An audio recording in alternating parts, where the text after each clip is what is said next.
بسم اللہ الرحمن الرحیم اصول المسائل الخلافیۃ التي فصلها الامام الاجل ابو زید عبید اللہ بن عمر ابن عیسیٰ الدبوسی فی کتابہ تأسیس النظر وقسمها على 8 اقسام۔ اصول المسائل الخلافیہ، جن کو امام اجل ابو زید عبید اللہ بن عمر ابن عیسیٰ الدبوسی نے اپنی کتاب تاسیس النظر میں تفصیل سے بیان کیا ہے، اور ان کو 8 قسموں پر انہوں نے تقسیم کیا ہے۔ القسم الاول ما فیہ خلاف بین ابی حنیفہ رحمہ اللہ تعالی و بین صاحبیہ رحمہم اللہ تعالی۔ قسم اول اس میں جس میں امام ابو حنیفہ رحمہ اللہ اور صاحبین رحمہم اللہ کے درمیان اختلاف ہے، ان اصول کے بیان ہے۔ الاصل عند ابی حنیفہ رحمہ اللہ تعالی ان ما غیر الفرض فی اوله غیرہ فی آخرہ وعندہما لیس کذالک۔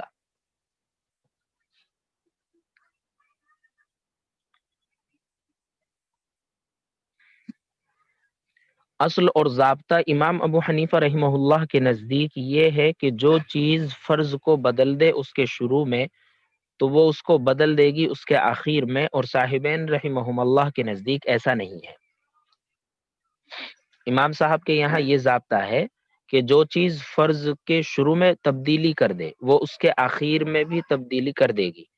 اور امام صاحبین رحمہ اللہ کے نزدیک ایسا نہیں ہے، یعنی جو چیز فرض کے شروع میں تبدیلی کرے وہ اس کے آخر میں تبدیلی نہیں کرے گی، صاحبین کے نزدیک ایسا نہیں ہے۔ اس کی مثال مثلا تیمم کر کے نماز پڑھ رہا ہے، تو اگر نماز کے شروع میں ہی اس کو پانی پر قدرت ہو جائے، پانی یہ دیکھ لے اور پانی پر قدرت اس کو ہو جائے، تو اس کا تیمم ختم ہو جائے گا اور اسے وضو کر کے نماز پڑھنا ضروری ہوگا، اس کی نماز فاسد ہو جائے گی۔ یہ بالاجماع ہے، اس میں کسی کا اختلاف نہیں۔ لیکن اگر یہی صورت قاعدہ اخیرہ کے بعد تشہد کی مقدار بیٹھنے کے بعد، قاعدہ اخیرہ میں تشہد کی مقدار بیٹھنے کے بعد سلام پھیرنے سے پہلے اگر اس نے پانی دیکھ لیا تو امام صاحب رحمہ اللہ کے نزدیک اس کی نماز فاسد ہو جائے گی، اس لیے کہ اگر یہ رویت اس کے شروع میں پیش آ جاتی، یعنی یہ پانی پر قدرت پہلے دیکھ لیتا، پانی پر اس کو قدرت نماز کے شروع میں ہو جاتی تو اس کی وجہ سے اس کی نماز فاسد ہو جاتی۔ یہی حکم نماز کے آخر میں بھی ہے، یہی حکم نماز کے آخر میں بھی ہے۔ نماز کے آخر میں اس نے پانی دیکھا ہے تو اس کی نماز فاسد ہو جائے گی۔ صاحبین رحمہ اللہ کے نزدیک اس کی نماز فاسد نہیں ہوگی، اس لیے کہ ان کے یہاں جو چیز فرض کے شروع میں تبدیلی کر دیتی ہے وہ اس کے آخر میں تبدیلی نہیں کرے گی، لیکن امام صاحب کے یہاں جو چیز فرض کے شروع میں تبدیلی کر سکتی ہے وہ اس کے آخر میں بھی تبدیلی کر دے گی۔ لہذا قاعدہ اخیرہ میں تشہد کی مقدار بیٹھنے کے بعد اگر کسی نے پانی دیکھ لیا ہے یا پانی پر قدرت ہو گئی ہے تو امام صاحب کے یہاں اس کی نماز فاسد ہو جائے گی، لیکن صاحبین کے یہاں اس کی نماز فاسد نہیں ہوگی۔ الاصل عند ابی حنیفہ رحمہ اللہ تعالی ان ما غیر الفرض فی اوله غیرہ فی آخرہ وعندہما لیس کذالک۔ اصل امام ابو حنیفہ رحمہ اللہ کے نزدیک یہ ہے کہ جو چیز فرض کو بدل دے اس کے شروع میں وہ اس کو بدل لے گی اس کے آخر میں، اور صاحبین کے نزدیک ایسا نہیں ہے۔ الاصل ان المحرم اذا اخر النسوک عن الوقت او قدمه لزمه الدم عنده لا عندهما۔ اصل یہ ہے کہ محرم جب ارکان حج میں سے کسی کو مؤخر کر دے وقت سے یا اس کو مقدم کر دے تو اس پر دم لازم ہوگا امام صاحب کے نزدیک، نہ کہ صاحبین کے نزدیک۔ نسک یا مناسک افعال حج یا ارکان حج کو کہا جاتا ہے، تو افعال حج یا ارکان حج میں سے اگر محرم کسی کو وقت سے مؤخر کر دے یا مقدم کر دے،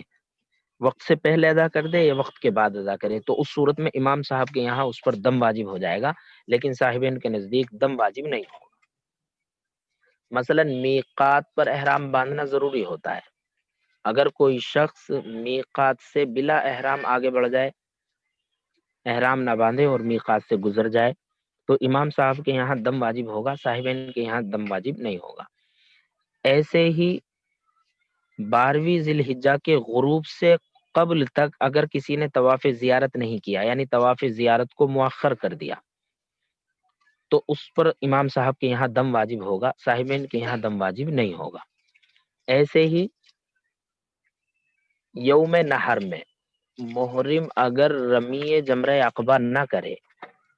شیطان کو جو کنکر ماری جاتی ہیں، اگر رمی نہ کرے، رمی جمرہ عقبہ نہ کرے، یہاں تک کہ یوم نحر گزر جائے، تو اس پر امام صاحب کے یہاں دم واجب ہوگا، صاحبین کے یہاں دم واجب نہیں ہوگا۔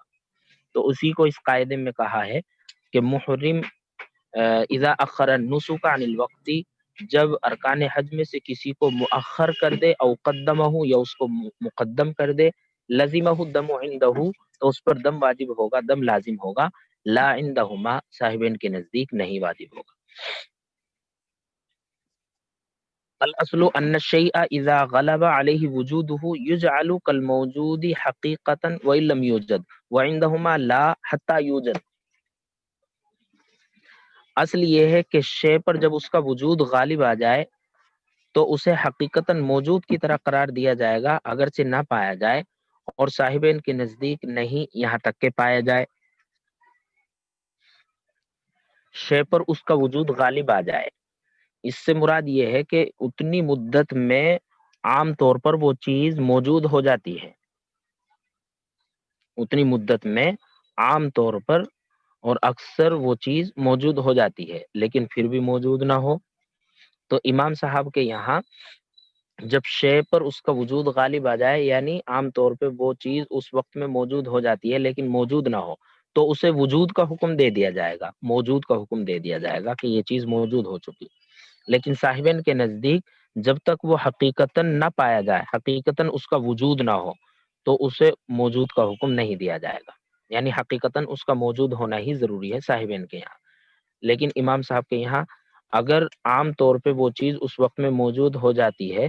یعنی غالب الوجود ہو جاتا ہے، تو اتنا ہی کافی ہے، اس پر موجود کا حکم، وجود کا حکم لگ جائے گا۔ مثلا یتیم ہے جس کا مال اس کے ولی وصی کسی کے پاس موجود ہے، تو جب یہ یتیم بچہ 15 سال کی عمر کو پہنچ جائے تو امام صاحب کے یہاں اس کا مال اس کو دے دیں گے، چاہے اسے رشد نہ آئے، تمیز اور سمجھ اسے نہ آئے، تو امام صاحب کے یہاں اسے اس کا مال دے دیا جائے گا، وہ اس میں کچھ بھی کرے، تصرف کرے۔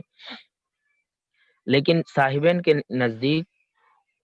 اسے مال نہیں دیا جائے گا یہاں تک کہ حقیقتاً اس میں رشد آ جائے، حقیقتاً اس میں رشد اور تمیز اور سمجھ آ جائے۔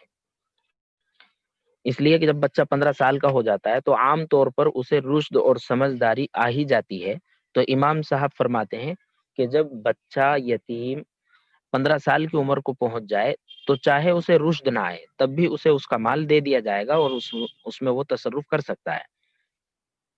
لیکن صاحبین کے نزدیک جب تک حقیقتاً اسے، ایسے ہی کوئی لڑکا 18-19 سال کا ہو گیا لیکن احتلام نہیں ہوا اب تک اسے، تو اسے بالغ شمار کریں گے اور وہ مکلف۔ ایسے ہی لڑکی ہے 17 سال کی ہو گئی، 16-17 سال کی ہو گئی لیکن حیض نہیں آیا، تو اسے بھی بالغ شمار کریں گے امام صاحب کے یہاں، لیکن صاحبین کے یہاں حقیقتاً حیض یا احتلام کا پایا جانا ہی ضروری ہے۔ الاصل ان الشیء اذا غلب علیہ وجودہ یجعل کالموجود حقیقتا وان لم یوجد وعندہما لا حتی یوجد۔ اصل یہ ہے کہ شے پر جب اس کا وجود غالب آ جائے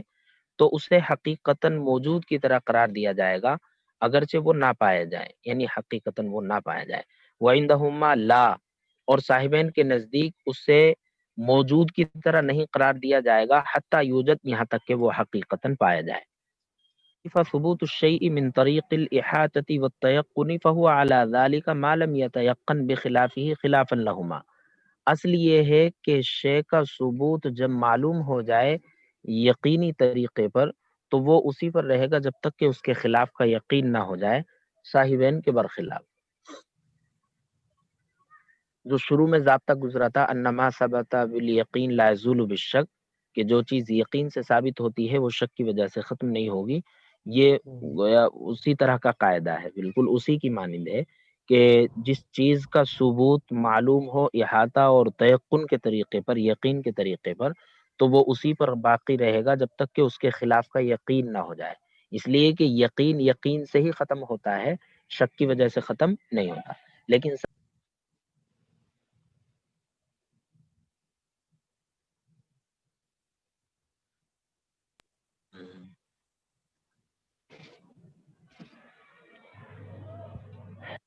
آواز کٹ گئی حضرت۔ ہاں ہاں، وہ کسی کا فون آ گیا تھا۔ تو شے کا ثبوت جب یقین کے طریقے پر ثابت ہو تو وہ اسی پر رہے گا جب تک کہ اس کے خلاف کا یقین نہ ہو۔ صاحبین کا اس میں اختلاف ہے۔ یہاں مثال ہے کہ شیرہ انگور کو جب تھوڑا سا جوش دیا جائے اور اس میں گاڑھا پن اور جھاگ نہ پیدا ہو تو اس کا پینا حلال ہے امام صاحب کے نزدیک۔ یعنی شیرہ انگور کو جوش دیا گیا تو اس میں تین چیزیں اگر پیدا ہو گئیں، مثلا ایک تو اس میں جوش دینا پایا گیا، اور ایک اشتداد یعنی اس میں گاڑھا پن آ گیا، اور تیسری چیز اس میں زبد یعنی جھاگ پیدا ہو گئے، تو اگر یہ تینوں چیزیں پائی گئی ہیں تو بالاجماع اس کا پینا حرام ہوگا، اس لیے کہ اب اس میں نشہ پیدا ہو گیا ہے۔ لیکن اگر شروع کی دو چیزیں پائی جائیں، مثلا صرف اس میں ایک تو جوش دیا گیا ہے اور اس میں اشتداد اور گاڑھا پن آیا ہے، دو چیزیں پائی گئی ہیں، اور جھاگ اس میں پیدا نہیں ہوئے ہیں، زبد اس میں نہیں آیا ہے، تو پھر اس کا پینا حلال ہے امام صاحب کے یہاں، اس لیے کہ اس کی حلت کا یقین ہے، ابھی اس میں نشہ نہیں ہے، حرمت میں شک ہے، لہذا یقین کو شک کی وجہ سے نہیں چھوڑا جائے گا، اور صاحبین کے نزدیک اس کا پینا حلال نہیں ہے، صاحبین کے نزدیک اس کا پینا حلال نہیں ہے۔ صاحبین کے یہاں چونکہ ظن غالب سے بھی یقین ختم ہو جاتا ہے، ظن غالب سے بھی یقین ختم ہو جاتا ہے، اس وجہ سے وہ کہتے ہیں کہ اگر جوش اور گاڑھا پن اس میں آ گیا ہے تو پھر اس کا پینا حرام ہوگا، حلال نہیں ہوگا۔ لیکن امام صاحب فرماتے ہیں کہ ان دونوں چیزوں کی وجہ سے ابھی اس کی حلت کا یقین ہے، چونکہ ابھی جھاگ نہ آئے ہیں اس میں، تو اس میں نشہ پیدا نہیں ہوا ہے، لہذا حرمت میں شک ہے، اور جو چیز یقینی ہوتی ہے تو وہ شک کی وجہ سے متروک نہیں ہوتی، شک کی وجہ سے اسے نہیں چھوڑا جاتا۔ لیکن صاحبین کے یہاں اس کا پینا حلال نہیں ہوگا، اس لیے کہ ان کے یہاں ظن غالب سے بھی یقین ختم ہو جاتا ہے۔ اسی کو اس ضابطے میں بیان کیا ہے، الاصل انہ متى عرف ثبوت الشيء من طریق الاحاطة والتيقن فهو على ذلك ما لم يتيقن بخلافه خلافا لهما۔ اصل یہ ہے کہ جب شے کا ثبوت معلوم ہو جائے احاطہ اور یقین کے طریقے پر تو وہ اسی پر رہے گا، اسی پر ہوگا جب تک کہ اس کے خلاف کا یقین نہ ہو جائے، صاحبین رحمہم اللہ کے برخلاف۔ الاصل ان ما يتناوله اللفظ من طریق العموم ليس كما يتناوله اللفظ من طریق النص والخصوص۔ اصل یہ ہے کہ لفظ جس کو بطریق عموم شامل ہوتا ہے وہ ایسا نہیں جس کو لفظ بطریق نص اور خصوص شامل ہو۔ لفظ جس کو بطریق عموم شامل ہو اس کا حکم ایسا نہیں ہوگا جس کو لفظ بطریق نص اور خصوص کے شامل ہو، دونوں کا حکم الگ الگ ہوگا امام صاحب کے یہاں۔ لیکن صاحبین کے یہاں لفظ جس کو بطریق عموم یا بطریق خصوص شامل ہو دونوں کا حکم ایکسا ہے، یکساں ہے۔ اس کی مثال مثلا دو آدمیوں نے طلاق کی گواہی دی، ایک نے ایک طلاق کی گواہی دی، دوسرے نے دو طلاق کی گواہی دی، تو ایک طلاق یہ ایک مخصوص معنی پر دلالت کرتا ہے، اور دو طلاق یہ عموم پر دلالت کرتا ہے، اس لیے کہ دو میں ایک بھی ہے، تو گویا دونوں نے الگ الگ معنی کی گواہی دی، اس لیے جو ہے نصاب شہادت مکمل نہیں، تو امام صاحب کے یہاں طلاق واقع نہیں ہوگی، ایک طلاق بھی واقع نہیں ہوگی۔ صاحبین رحمہم اللہ کے یہاں چونکہ بطریق عموم اور بطریق خصوص دونوں کا حکم یکساں ہے، لہذا جس نے ایک طلاق کی گواہی دی ہے وہ ٹھیک ہے، اور جس نے دو طلاق کی گواہی دی ہے تو دو طلاق کے ضمن میں چونکہ ایک بھی ہے، لہذا بطریق عموم اور بطریق خصوص دونوں کا حکم یکساں ہے، اس لیے صاحبین کے یہاں ایک طلاق واقع ہوگی، ایک طلاق واقع ہوگی، اس لیے کہ دو کے ضمن میں ایک بھی ہے اور دوسرے نے ایک کی گواہی دی ہے، لہذا بطریق عموم اور بطریق خصوص دونوں کا حکم ایک سا ہے، اس وجہ سے صاحبین کے یہاں ایک طلاق واقع ہو جائے گی۔ یا جیسے یہاں حاشیے میں مثال دی ہے، مثلا کسی نے اپنی بیوی سے کہا انتی علیہ کا امی، اور کوئی اس نے نیت نہیں کی تو وہ مظاہر نہیں ہوگا، مظاہر نہیں کہلائے گا امام صاحب کے یہاں، اس لیے کہ یہاں پر جو ہے ماں کی پیٹھ، ان ظہر الامی، ماں کی جو پشت ہے، یہ اس میں بطریق عموم داخل ہو رہی ہے، یعنی جس نے یہ کہا انتی علیہ کا امی، اس کا مطلب یہ بھی ہو سکتا ہے کہ یہ احترام کے طور پر کہہ رہا ہو کہ تو میری ماں کی طرح ہے اپنی بیوی سے، تو بطور احترام کے بھی ہو سکتا ہے، اور مراد حرمت بھی ہو سکتی ہے، تو یہ لفظ عام ہے، لہذا یہاں پر ماں کی پیٹھ جو ہے بطریق عموم اس میں داخل ہو رہی ہے، لہذا وہ مظاہر نہیں ہوگا، اور اسے مخصص کی طرح قرار نہیں دیا جائے گا۔ مثلا قرآن کریم میں ہے والذین یظاہرون من نسائہم، تو وہاں پر ظاہر کا لفظ اگر اس نے استعمال کیا ہے، مثلا انتی علیہ کا ظہری امی اگر اس نے کہا ہے، تب تو یہ مظاہر ہو جائے گا، لیکن اگر انتی علیہ کا امی کہا ہے تو انتی علیہ کا ظہری امی یہ تو خاص ہے، اور انتی علیہ کا امی یہ عام ہے، اس میں دوسرے معنی کا بھی احتمال ہے، تو دونوں کا حکم یکساں نہیں ہوگا، لہذا امام صاحب کے یہاں اگر اس نے کوئی نیت نہیں کی ہے تو مظاہر نہیں ہوگا، صاحبین کے یہاں یہ مظاہر ہو جائے گا، اس لیے کہ ان کے یہاں بطریق عموم اور بطریق خصوص دونوں کا حکم یکساں ہے، اس لیے ان کے یہاں یہ شخص مظاہر ہو جائے گا۔ اسی کو کہا ہے الاصل انما يتناوله اللفظ من طریق العموم لیس کما يتناوله اللفظ من طریق النص والخصوصی، اصل یہ ہے کہ لفظ جس کو بطریق عموم شامل ہو اس کا حکم وہ نہیں ہے جس کو لفظ بطریق نص اور خصوص کے شامل ہو، یعنی دونوں کے حکم میں امام صاحب کے یہاں فرق ہے۔